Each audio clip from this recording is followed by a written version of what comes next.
Hello student, स्वागत है dear आप सभी का हमारे यूट्यूब चैनल स्पोकन इंग्लिश तक पे। तो डियर ये मेरा नया चैनल है। इसके पहले मैं एक पुराने चैनल पे आता हूँ जो कि इंग्लिश विद रंजन सर के नाम से है। डियर अगर आप एडवांस लर्निंग करना चाहते हैं, एडवांस इंग्लिश सीखना चाहते हैं तो उसके लिए आप English with Ranjan sir channel पे आइए या उसको सब्सक्राइब कर लीजिए। और अगर आप स्पोकन इंग्लिश सीखना चाहते हैं तो here I am to teach you. तो डियर यहाँ पर हम स्पोकन इंग्लिश के रिगार्डिंग ही बात करेंगे, जो स्पोकन इंग्लिश में क्या क्या चीज़ें और एक तरीके से मैं चल रहा हूँ। अभी आपको मैं फाउंडेशन करा रहा हूँ, अभी फंडामेंटल्स आपको करा रहा हूँ कि जैसे अगर आप बिल्कुल बिगिनर्स हैं, आपको कुछ भी नहीं आता है, तो मैं उन सभी स्टूडेंट्स से ये रिक्वेस्ट करूँगा कि जस्ट शेयर द वीडियोज़। जितना वीडियोज़ को मैक्सिमम शेयर करेंगे मैक्सिमम लोगों तक पहुँचेगा, फिर धीरे धीरे इसमें सारी चीज़ें हम कंटेंट आपको प्रोवाइड कराएंगे। तो डियर आज मैं ये आपसे प्रॉमिस कर रहा हूँ कि जो हमारे इस चैनल पे वीडियोस आएंगे, ठीक है, ये आएंगे आपको डियर मंडे को, वेंसडे को और फ्राइडे को। डियर इस दिन इस चैनल पे वीडियोस आपको अपलोड होंगे, नए वीडियोस मंडे, वेंसडे और फ्राइडे। इस बात को आप नोटिस रखेंगे कि इस दिन तो नए नए क्लासेस मुझे मिलने वाले हैं। धीरे धीरे जैसे ही चैनल पे विजिटर्स बढ़ेंगे, व्यूज़ बढ़ेंगे और हमारे सब्सक्राइबर्स बढ़ेंगे। सब्सक्राइबर्स का मतलब कि बच्चे ज़्यादा जुड़ेंगे, ठीक है। हमें ये नहीं मतलब है कि सब्सक्राइबर बहुत हो, बट अगर व्यूज़ होने लगे कि बच्चे हमारे वीडियोज़ में इंटरेस्ट ले रहे हैं तो डियर वहाँ पर हम और वीडियोज़ लाने की कोशिश आपके लिए करेंगे। तो डियर स्पोकन इंग्लिश ग्रामर में अभी हमने जो लास्ट अपलोड किया था उसमें था सेंटेंस को हमने डिफाइन किया था। सेंटेंस क्या होता है मैंने इस चीज को आखिरी वीडियो में डिफाइन किया था। तो ये आज जो हम करने वाले हैं वो हम करने वाले हैं सेंटेंस का काइंड्स। और बिल्कुल मैं स्पोकन इंग्लिश का ही ग्रामर पढ़ा रहा हूं, मैं एडवांस इंग्लिश का ग्रामर नहीं पढ़ा रहा हूं या मिक्सअप नहीं कर रहा हूं। जस्ट ये इस चीज का आप ध्यान रखेंगे कि बिल्कुल प्रॉपर जो आपको स्पोकन इंग्लिश में चाहिए, जितना चाहिए उतना ही मैं आपको दे रहा हूं। Kinds of sentence. तो डियर ये आज हम चर्चा करेंगे काइंड्स ऑफ सेंटेंस की, कि सेंटेंस के कितने काइंड्स होते हैं। हमने सेंटेंस को डिफाइन किया था कि a group of words having a subject and a finite verb is called sentence, ठीक है। आज हम उसके काइंड्स को डिफाइन करेंगे। तो इसके काइंड्स जो होते हैं हमने पिछले क्लास में लिख भी दिया था कि कौन कौन सा काइंड्स होता है, तो हम पहले वाले को लेकर चल रहे हैं। पहला हमारा है dear assertive sentence. Assertive sentence, देखिए इस बात को एक और थोड़ा सा ध्यान रखेंगे। जब आप वीडियोस देखेंगे डियर तो आप कमेंट करना ना भूलिए, ठीक है। जब आप कमेंट करेंगे, आप शेयर करते हैं ना, तो ये सारी चीज़ें मुझे मोटिवेट करेगी, ठीक है, कि हम आगे आपके लिए और अच्छे अच्छे वीडियोज लेकर आए। तो असर्टिव सेंटेंस की बात करते हैं तो असर्टिव सेंटेंस कहते किसको हैं? A sentence which assets something, assets something, जो किसी चीज को असर्ट करता हो उसको हम असर्टिव सेंटेंस कहते हैं। असर्टिव का मतलब एक स्टेटमेंट देना, जो स्टेटमेंट बनाता है। और हम आगे थोड़ा सा और लिख देते हैं, और विच मेक्स, और which makes an statement, sorry which makes a statement. Statement यहां पे लिखूं, स्टेटमेंट। देखिए काफ़ी लाइक शांति से मैं आजकल वीडियो बना रहा हूँ, ठीक है, तो हड़बड़ी नहीं है, बिल्कुल आसानी से, बिल्कुल तरीके से मैं आपको सिखाने की कोशिश कर रहा हूँ कि sentence which assert something, something और विच मेक्स अ स्टेटमेंट। अब हमें इसे समझना पड़ेगा कि असर्टिव सेंटेंस होता क्या है, जिसमें हम किसी चीज को असर्ट करते हैं, किसी चीज को हम अपने आप को स्वीकार करते हैं, ठीक है।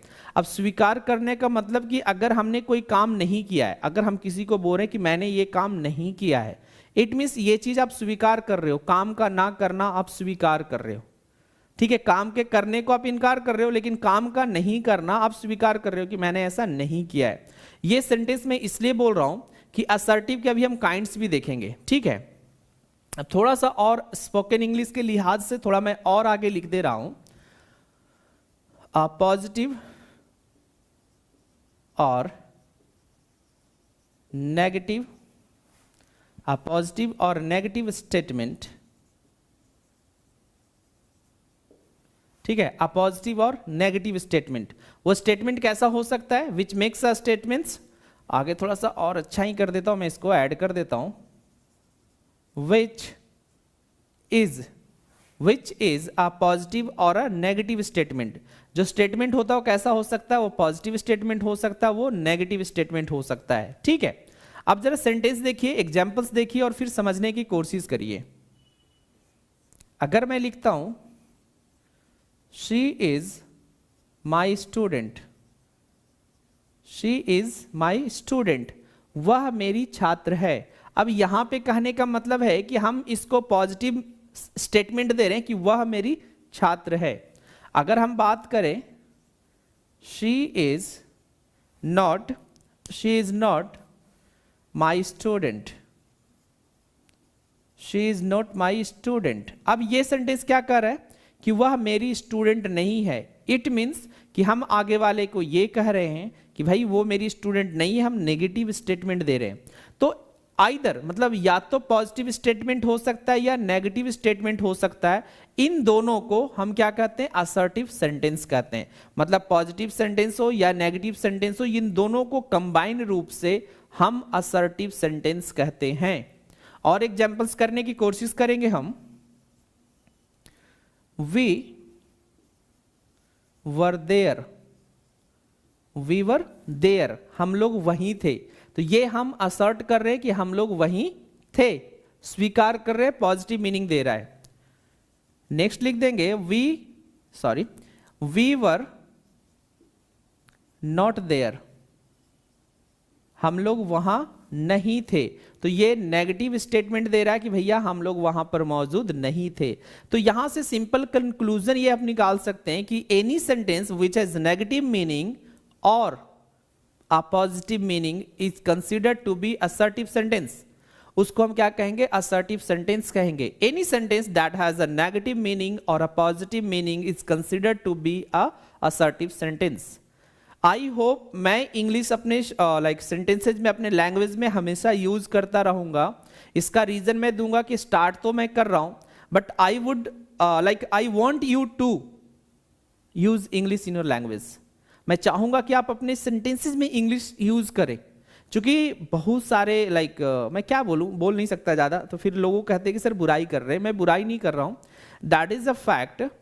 If I only speak Hindi, तो आपके मन में कुछ लोग कमेंट में लिख भी देते कि सर आप तो हिंदी ही बोलते हैं पूरे वीडियोज़ में, 10 मिनट 15 मिनट की वीडियोज़ में, and you promise us to teach us spoken English, how is it possible और हाउ इट इज़ पॉसिबल, कैसे पॉसिबल है। सो उसी मिथ को मैं खत्म करना चाहता हूं, and that is why I rarely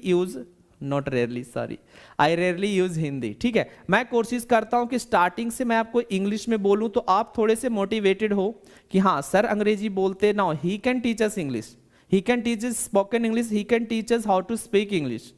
otherwise I always speak Hindi and I promise you to make you expert in English, spoken English, तो फिर ये दिक्कत वाली बात है। Got it? आई होप इतना सारा स्टेटमेंट से आप मेरे सहमत होंगे। थोड़े से और एग्जांपल्स में करने की कोशिश करूंगा dear. We play cricket with Mohan. ठीक है, हम लोग मोहन के साथ क्रिकेट खेलते हैं, तो ये भी एक पॉजिटिव स्टेटमेंट है। हम लिखते हैं वी डू नॉट प्ले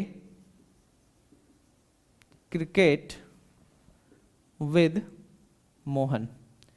देखिए प्रत्येक जो भी मैं वीडियोस डालूंगा ना, बिल्कुल छोटी वीडियोस होंगी और सबसे बड़ी बात वो इंटरेस्टिंग होगी। ठीक है, बीच बीच में मैं ये सारी चीजें आपको इन्फॉर्म करता चल रहा हूं, अभी नई है इसीलिए मुझे इतना बताना पड़ रहा है, अदरवाइज मुझे इतना ज्यादा बोलने की जरूरत नहीं होती है।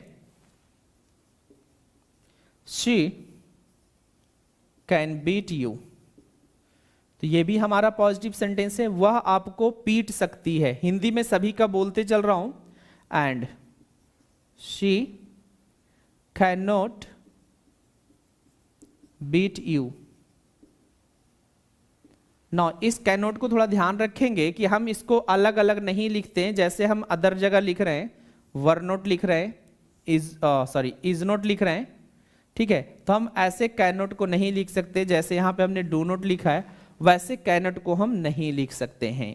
तो चलिए ये पॉजिटिव सेंटेंस आई होप आपको अच्छे से समझ में आया होगा, असर्टिव सेंटेंस कहते हैं। तो अब इसके टाइप्स पे चलेंगे, तो इसका ये वाला टाइप है अफर्मेटिव सेंटेंस। क्या कहते हैं इसको हम? Affirmative sentence.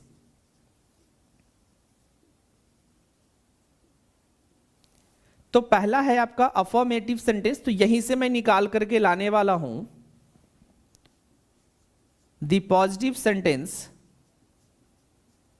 The positive sentence और स्टेटमेंट। MENT के जो प्रोनाउंसिएशन होती है डियर वो मंट होती है, बट हम लोग मेंट बोलते हैं, चूंकि वो इन जनरल है, इन कॉमन है, सब लोग यही बोलते हैं। बट स्टेटमेंट सही है, मैं गलत नहीं कहूंगा, but statement is the correct pronunciation. The positive sentence और statement is called affirmative sentence, affirmative sentence. अब यहां पर ज्यादा एग्जाम्पल्स देने की जरूरत नहीं है, जो भी ऊपर में पॉजिटिव है, जो पॉजिटिव सेंटेंस लिखी है वो सारी की सारी अफर्मेटिव सेंटेंस आपकी लिखी हुई है। क्लियर है यहां तक? नेक्स्ट आते हैं डियर दूसरे नंबर की, एक होता है negative sentence. Negative sentence, okay. तो नेगेटिव सेंटेंस की बात करें, द नेगेटिव सेंटेंस और स्टेटमेंट। देखिए ग्रामर में हम कुछ और डिफाइन करते हैं, कुछ दूसरे तरीके से डिफाइन करते हैं, लेकिन हम यहां पे आपके बेस को पकड़ते हुए ही इस तरह के डेफिनेशन लिख रहे हैं कि नेगेटिव सेंटेंस किसको कहेंगे? जो नेगेटिव सेंटेंस या नेगेटिव स्टेटमेंट होता है इज कॉल्ड नेगेटिव सेंटेंस। अब इन दोनों के समझना बस है, ठीक है? डेफिनेशन की इसकी जरूरत नहीं होती, इसे हमें सिर्फ समझना पड़ता है कि नेगेटिव होता क्या है। जो नेगेटिव स्टेटमेंट देगा वो नेगेटिव सेंटेंस होगा, जो पॉजिटिव स्टेटमेंट देगा उसको हम पॉजिटिव सेंटेंस या अफर्मेटिव कहते हैं। अफर्मेटिव ना कह के इसको आप पॉजिटिव भी कह सकते हैं, ठीक है? यहां तक पॉइंट क्लियर है? और ये सारी की सारी चीजें मैं आपको स्पोकन इंग्लिश के ध्यान में रख करके ही बता रहा हूं, अदरवाइज सभी की डेफिनेशंस दूसरी तरह के मैं लिखता हूं, ठीक है? अफर्मेटिव की भी दूसरी तरह से लिखता हूं, नेगेटिव की भी दूसरी तरह से लिखता हूं। तो यहां से हमें ये चीजें समझ में आ गई कि अगर हम असर्टिव की बात कर रहे हैं तो असर्टिव सेंटेंस उस सेंटेंस को कहते हैं जिसमें किसी चीज को असर्ट किया जाता है, जिसमें किसी चीज को स्वीकार किया जाता है, ठीक है? या जो स्टेटमेंट को बनाता है वो पॉजिटिव हो सकता है या नेगेटिव हो सकता है।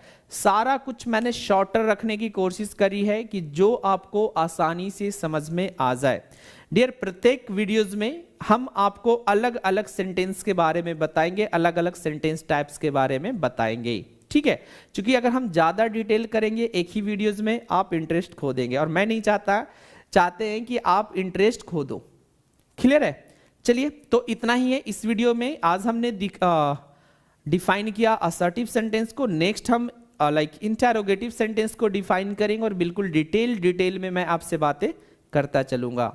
चलिए डियर, मिलेंगे हम एक नए वीडियो में। जब तक जाते जाते जय हिंद, जय भारत।